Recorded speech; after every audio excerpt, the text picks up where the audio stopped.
say I'm on now. Hey, gotta celebrate life, and that's alright. Know what I do. Yeah, I can't been working so hard, disappointing the couples out of these moves. Let me hit snooze, time for me to get up, get bust. I ain't got time to be stuck. You been the skipper, but so many tickets up. It's been an honor, the blessing. I don't believe in luck. I'm ready for my son. I am. Alright, so the fact that they was even able to like fuck with me on that shit, it was just cool, man, because like I'm not trying to like, you know what I'm saying, blow myself up, but it wasn't too many like dude show runners, like doing like an all women show. And even like Amber brought it up to me after the show. It was just like, yeah, this could have definitely been really weird. You know what I'm saying? But I was just trying to put together a dope show, not no weird shit. Because you know, man, it's Me Too America and shit. Women are more cautious than ever, as they should be. Because you know what I'm saying, we got weirdo ass niggas out here, man. Yeah. But like, I just wanted to do a good show, and because of some stuff that was happening in the comedy scene, you know what I'm saying. And Atlanta is a black ass city. Like, first and foremost, it's changing rapidly and shit, but I feel like it's always gonna have like that deep culture in the African American community and shit. Yeah.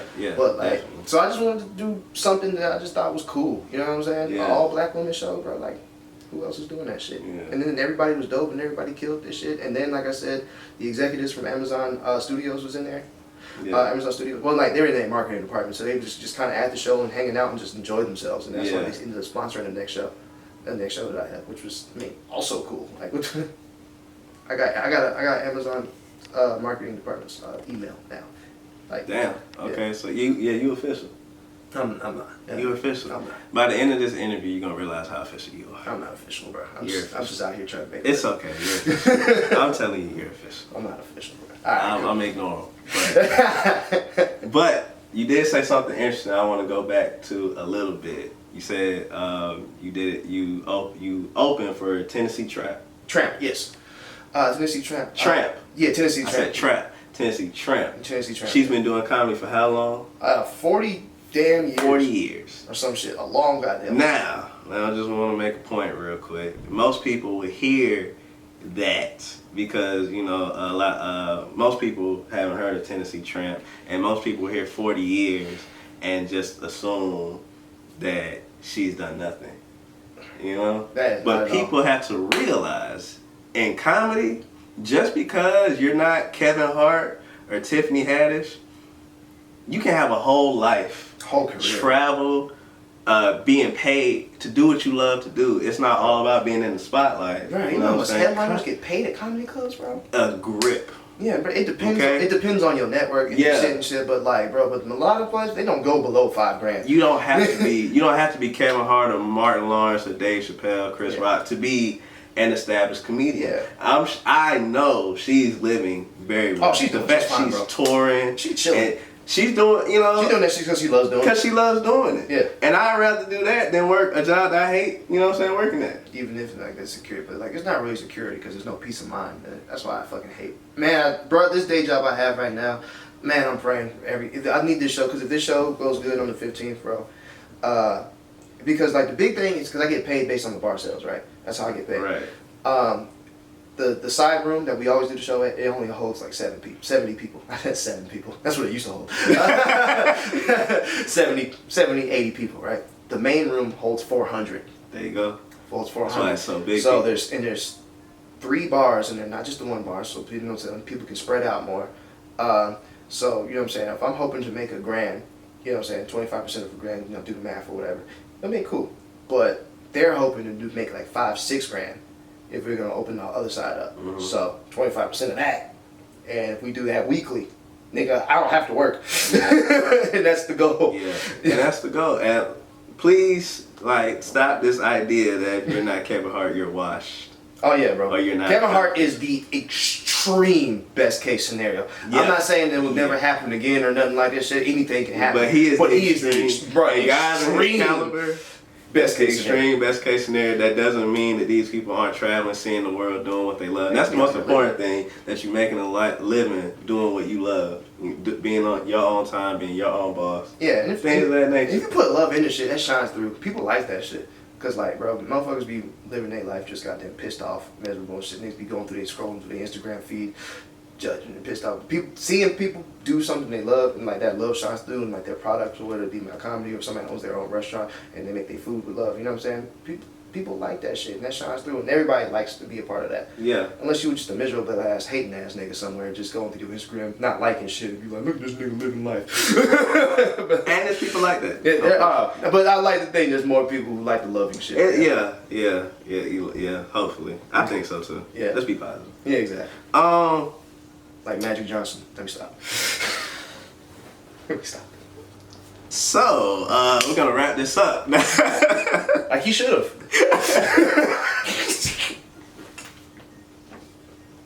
I mean. So, I wasn't ready. Okay, we're gonna switch gears. We're gonna move all the way from that. That was a good one. That was funny. Oh shit, I lost my train of thought. Okay, the show on the 15th, Hole in the Wall, Buckhead, Atlanta, Georgia.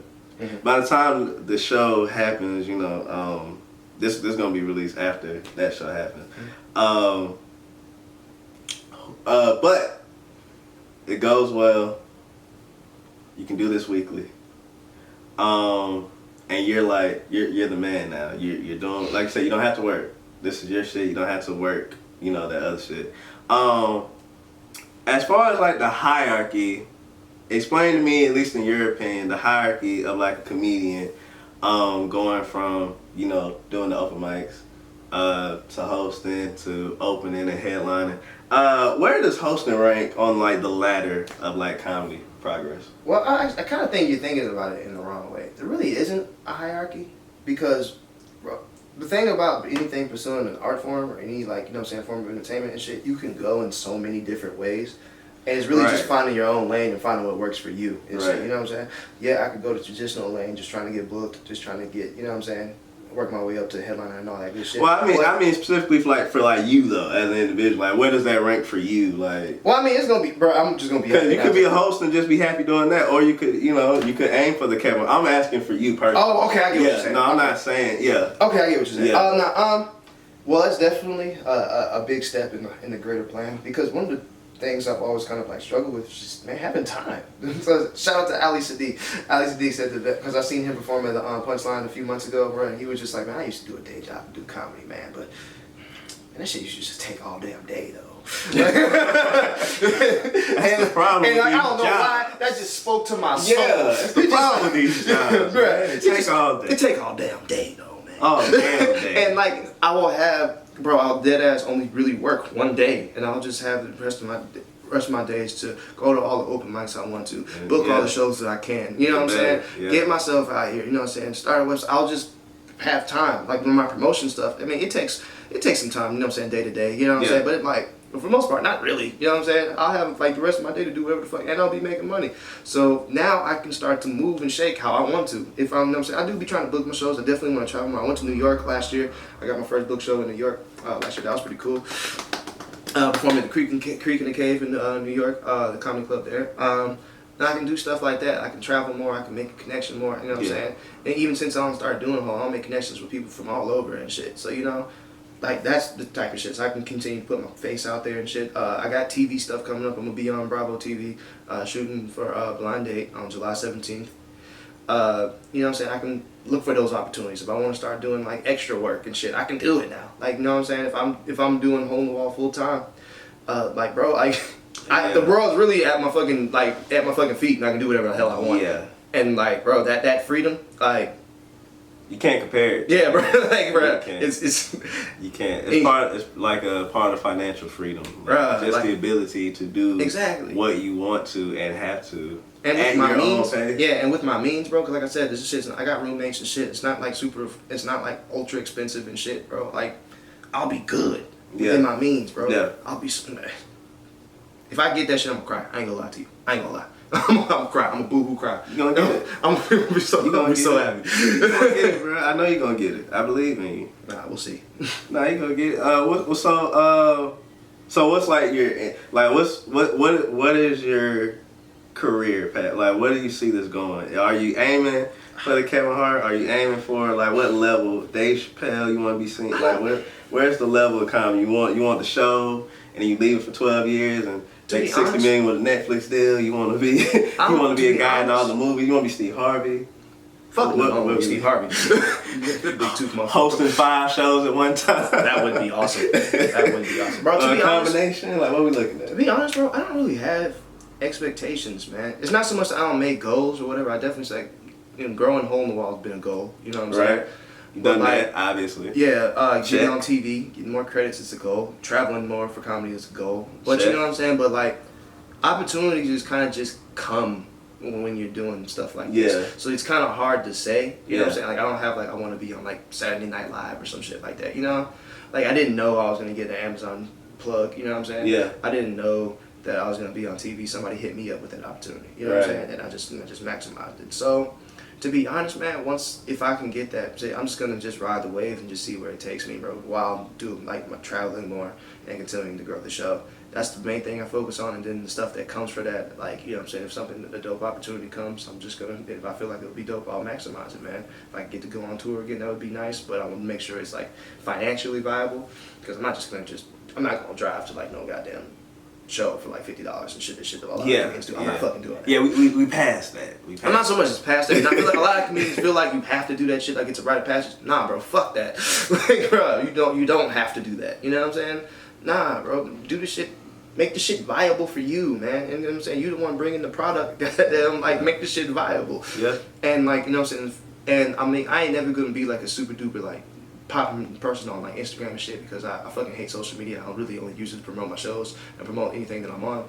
But, and I'm wrong. They use it for, at least you're using it for exactly. the right tool. Yeah, but like I use it as a tool. I'm borderline. I don't want to say I'm a private person and shit. I just don't like. You know what I'm saying? I'm not that type of nigga to take selfies and shit and be like, at the store. I'm not that nigga. Like, you know what I'm saying? It's just like, I'm just pretty much just gonna ride the wave, bro. Whatever it takes me, and if it brings me something dope, I'm gonna maximize it, man. That's all I can really say. I like that answer. That's a good answer. I fuck with that. What's up with the Bravo show, Blind Date? Like, you know what I mean? I remember that goddamn show from like the 90s or whatever. Like, they go on, it would be on like on daytime TV when there wasn't nothing else on. They'd go on the dates and like the little blips would pop up in their head. Like, you know what I'm saying? It's that shit. They just brought it back. Damn, okay. My homegirl, I see her running, saying Annie Lockwood, hooked me up with the opportunity because she seen my set at the Tabernacle. So we were on the same show, and then she hit me like a week or so later that she actually looked for people for her show. So I was like, bet. I did all the paperwork and shit, and I did the interview, and they liked my interview, so they said, yeah, we're gonna shoot with you, we're gonna go forward with you. So yeah, I'm gonna do that on 17th, and that'll be my first TV credit. First TV credit. Real TV credit. You're crossing over, and it's Bravo. It's Bravo. That's a whole other audience. I know nothing but ratchet bitches watch Bravo, but white ratchet bitches, which is even worse. White bitches that listen to Bad Baby. I'm just kidding. That's her name, man? Okay. Yeah, like, anyway, but meet me outside. Yeah, exactly. Outside. Yeah, that's it. it. Outside, girl. Yeah, exactly. But I'm just, like I said, I'm just gonna try to have fun with it, man. Fuck it, I'm gonna have fun. I feel that. As long as you have it. Yeah. That's what matters. And then if I can find a way to finesse something else out of that, you know what I'm saying, I will. You know what I'm saying? Like more TV credits. Yeah, more TV credits. Because, like, bro, it's so crazy, bro. Because I know, like, comedians, bro, who be touring. And I also did an interview for a personal injury court, one of them damn court shows and shit. I don't think I got it, though, because I ain't heard back yet. But, I mean, whatever. But like I said, because I did that one, another one came. You know what I'm saying? Yeah, opportunity. Yeah, that's what I'm saying. So you just got to just stack them and then, you know what I'm saying, maximize them to the best you can. But, you know what I'm saying? I'm just enjoying this shit right now, bro. That's what's up. Because it took 5 fucking years to just, for shit to start getting going, like, comedy-wise. But, you know what I'm saying? Yeah. So we're gonna take it back about 3 though. Like I said, when I first met you, you was one of the people that gave me the opportunity to try to explore this art craft that I love. I still love it. It's just not for me. Facts. I can make people laugh in other ways, but like with your clothes. No, I'm just kidding. Okay. I'm letting that one slide. I'm in host mode. I'm letting that one slide, and I wasn't ready for it. That's no reason I'm letting it slide. I'm not ready.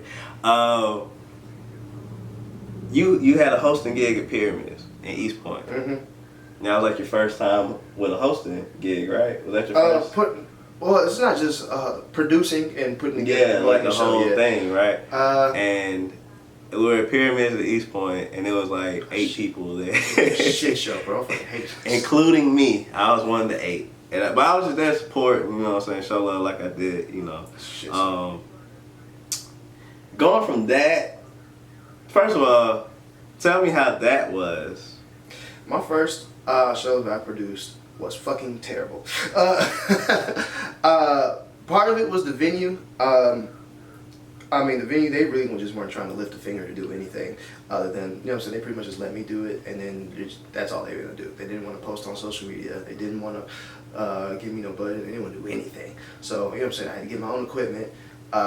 They, you know what I'm saying, they told me they had a mic. They didn't have mics. So the first show actually had to cancel because I didn't have no equipment, and by the time it started at 9, you know what I'm saying, I couldn't go to like Guitar Center and get like the stuff I needed real quick. You know what I'm saying? So, first couple shows did okay. But you know what I'm saying, but you know, stage decline and shit. Had to pay to get in. That was the only way I was gonna make money, was charging at the door, which was kind of hard. That's why I had to book the show and shit to make sure I can get like good acts to come through.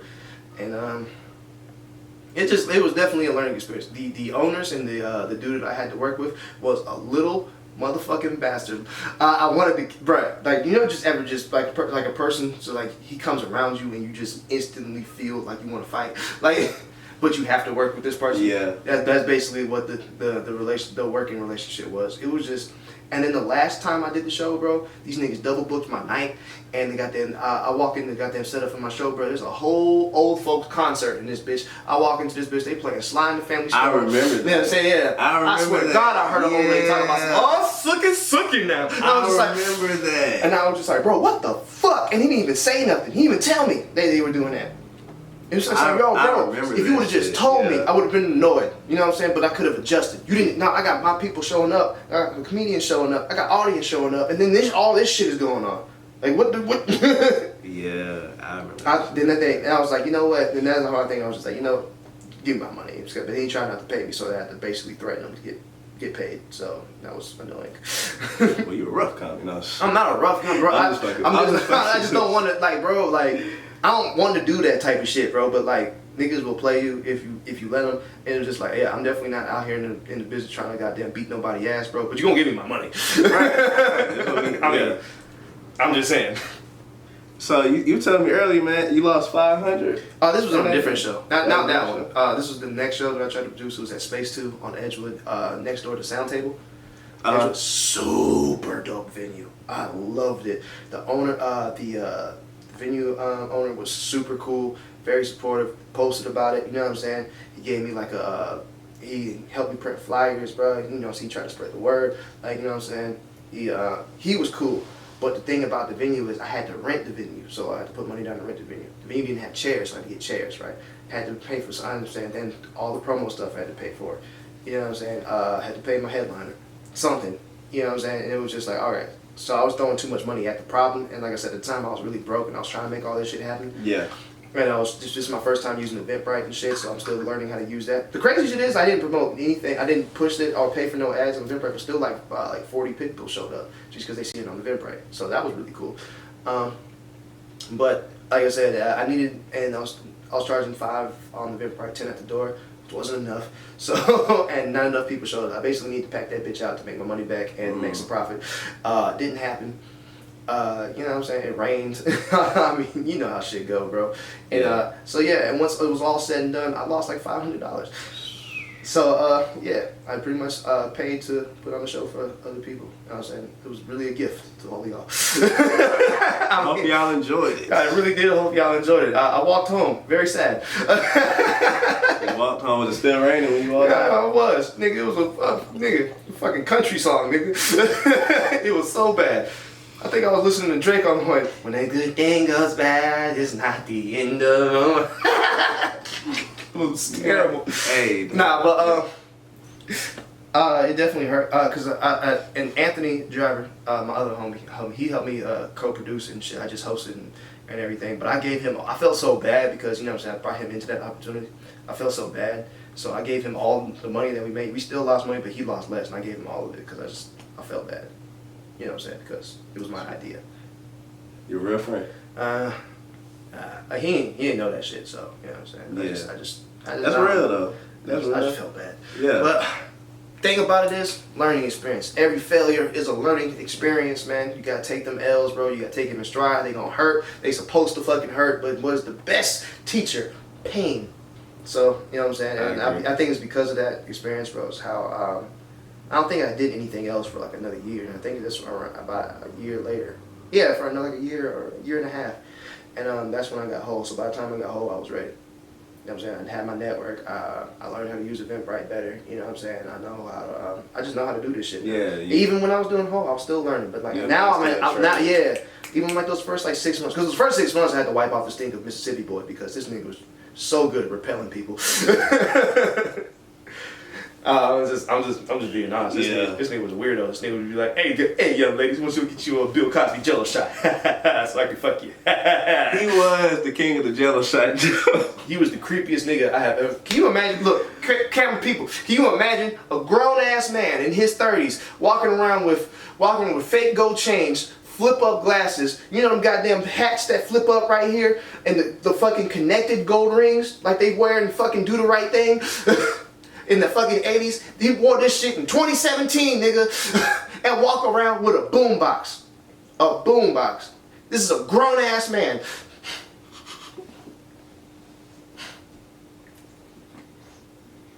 I wouldn't want to be around a nigga like that. I wouldn't go to nothing this nigga invites me to go to. I'm just saying. Hey, you can say it. Alright, man. Hey, Right. I never censor any of my guests. Alright, man, but like, no, Yeah, that's the first. It's not even like I said. It's just seriously. He's just like legit like a creepy dude. Comics didn't want to come. People would leave.